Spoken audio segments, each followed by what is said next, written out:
શું નામ છે તમારું? શોભનાબેન. કયું ગામ? જામજોધપુર. જામજોધપુર. અત્યારે કેમ છે? અત્યારે સારું છે. તમને કેમ છે? બહુ સારું છે. તમને કેમ છે? સારું છે. તમને કેમ છે? હા, ખાલી તમારી ઓછી થઈ જશે. હું તમને હમણાં પોઈન્ટ બતાવીશ, એ દબાવજો. ખાલી કોઈ દી નહીં ચડે હો ને. તમને કેમ છે? સારું છે. તમને કેમ છે બેન? ખાલી છે.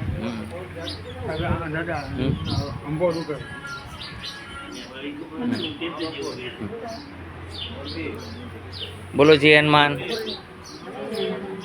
અહીંયા આવવા માટે આટકોટથી ગરણીથી થોરખાણ ઉપર આદેશ આશ્રમ આવેલો છે. અહીંયા સમય સવારે 9 થી 12, સાંજે 4 થી 6 છે. ટાઈમનું અનુગ્રહ કરવું જરૂરી છે. અનુકરણ કરીને જ હાલવું, કારણ કે સોમવારના દિવસે કોઈ પણ વ્યક્તિ ક્યાંયથી આવશે તો લેવામાં આવશે નહીં. અહીંયા નો ચાર્જ છે, કોઈ ચાર્જ નથી. ટ્રીટમેન્ટ કરીએ ત્યાં સુધીનો કોઈ ચાર્જ નથી. દવા લેવી ન લેવી દર્દી માથે ડિપેન્ડ કરે છે. આપને કેમ છે? સારું છે. મેં કીધું કોઈ દિવસ કાંઈ થશે નહીં. મેં જે પ્રમાણે કીધું એ પ્રમાણે ખાવું, દવા લેવી. હા, મારા કયા પ્રમાણે હાલશે તો માણસ દુઃખી થતો નથી. હું સત્યની રાહ ઉપર જ ચલાવવાની કોશિશ કરું છું.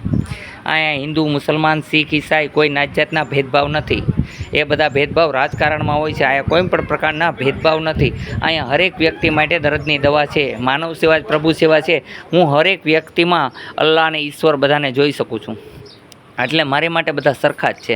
મારી માટે કોઈ પણ પ્રકારના નાત જાતના ભેદભાવ નથી. બોલો જય હનુમાન.